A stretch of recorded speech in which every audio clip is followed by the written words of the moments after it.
فرماتا ہے قل یحیی الذی انشاہا اول مرہ۔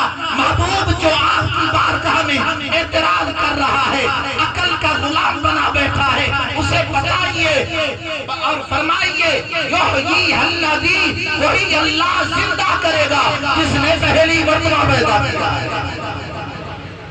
اللہ نے بتا دیا اے انسان یہ مت سمجھ کہ میں تجھے دوبارہ زندہ کرنے پر قادر نہیں ہوں، اگر پہلی مرتبہ پیدا کر سکتا ہوں تو دوبارہ بھی زندہ کر سکتا ہوں۔ ہمارا عقیدہ یہ ہے، ہمارا عقیدہ یہ ہے۔ اب موت کیا ہے؟ موت فنا ہو جانے کا نام نہیں ہے کہ موت ہے انسان فنا ہو گیا، نہیں، موت فنا ہو جانے کا نام نہیں ہے، بلکہ اصل بقا تو موت کے بعد شروع ہوتی ہے، اصل زندگی تو موت کے بعد شروع ہوتی ہے۔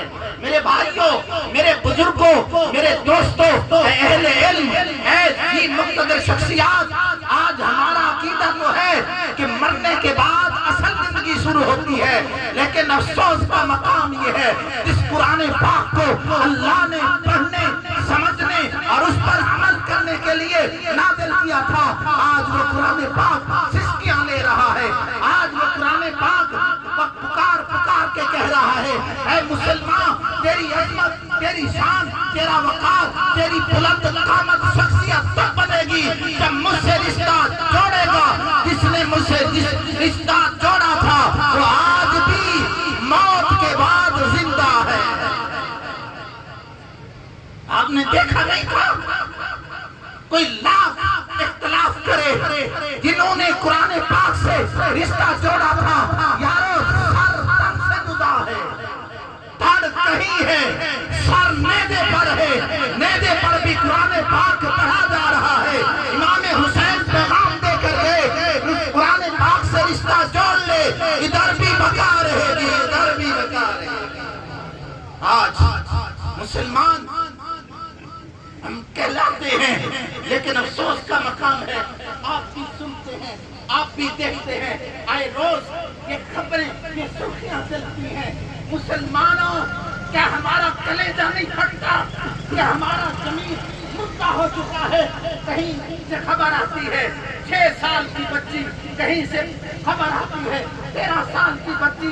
اے مسلمان، تیرا کردار تو یہ نہیں تھا، تیرا کردار تو یہ تھا جان چلی جاتی لیکن گناہ کے قریب نہیں جاتا۔ آؤ، موت فنا ہو جانے کا نام نہیں ہے۔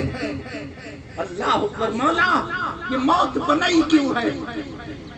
توجہ ہے، اگر آپ چاہتے ہیں کچھ میں عرض کر سکوں تو ذرا اونچی آواز میں کہہ دیں سبحان اللہ۔ زمیندار فصل کاشت کرتا ہے، مقصد ہوتا ہے اس فصل سے مجھے منافع ہوگا، اس کے ٹارگٹ ہوتے ہیں، اس کے کوئی گول ہوتے ہیں، اس کا ایک کوئی مقصد ہوتا ہے۔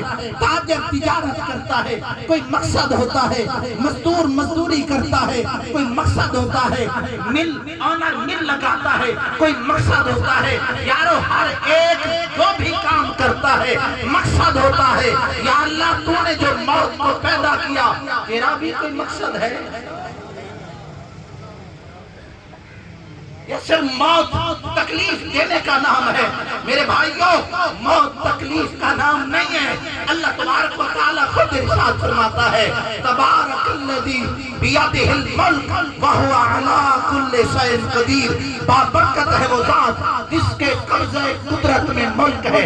اس ملک سے مراد ملک پاکستان نہیں، ملک ہندوستان نہیں، انگلینڈ نہیں، بلکہ جتنا کائنات میں ہے اللہ کے علاوہ سب کا بادشاہ حقیقی کون ہے؟ اللہ ہے۔ اللہ فرماتا ہے وَهُوَ عَلَىٰ كُلِّ شَيْءٍ قَدِيرٌ، اور وہ ہر چیز پر قادر ہے، اور وہ ہر چیز پر قادر ہے۔ اللہ ہر چیز پر قادر ہے۔ کیا ہم نے کبھی سوچا؟ کیا ہم نے کبھی دیکھا کہ اللہ ہمارا کتنا قادر ہے؟ آپ گئے، آم کی گٹھلی کھائی، آپ نے جا کر اس کو زمین میں دبا دیا، چند دن آپ نے اس کو پانی لگایا، وہ گٹھلی تھی، اس پر کوئی آم کا ذرا نہیں تھا، آم نہیں تھا، بالکل گٹھلی دبائی، پودا پھر درخت پر آم۔ مولا میں نے تو گٹھلی زمین میں دبائی تھی، اللہ نے فرمایا یہی تو دیکھ، تو نے گٹھلی زمین میں گاڑی تھی، اور دیکھ میں نے درخت بنا دیا اس گٹھلی سے۔ دیکھ تو سے یہ انسان، ابھی بھی تجھے سمجھ نہیں آتی میں کتنا اللہ اکبر۔ الذی خلق الموت، وہ ذات جس نے پیدا کیا موت کو، والحیات اور زندگی کو۔ موت کا ذکر پہلے ہے، زندگی کا ذکر بعد میں ہے۔ مولا ہمیں تو زندگی پیاری ہے، ہم چاہتے ہیں کہ ہم 1000 سال جئیں، ہم 10,000 سال جئیں۔ میرے بھائیوں، اگر کسی کو 1,00,000 سال بھی زندگی دے دی جائے تب بھی آخر موت ہے۔ اچھا مجھے اور تو کوئی نہیں پتا، لیکن میں نے جب بچپن میں اپنے گاؤں میں اپنے گھر میں آنکھ کھولی، پھر مجھے کچھ شعور حاصل ہوا، تو میں نے دیکھا کہ میرے دادا جان بیمار ہیں، بزرگ تھے، بیمار تھے، ہر ایک اپنے والد کی خدمت کرتا ہے، تو میرے والد صاحب بھی خدمت کرتے رہے۔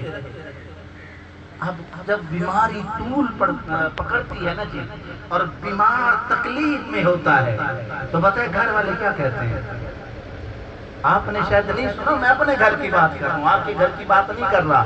جب مرض طول پکڑتی ہے، مریض کا مرض طول پکڑتا ہے، ایک بڑھاپا ہے، اوپر سے بیماری، اب تکلیف در تکلیف میں ہے، تو اپنے گھر والے کہہ رہے ہوتے ہیں یا اللہ اس کو سنبھال لے۔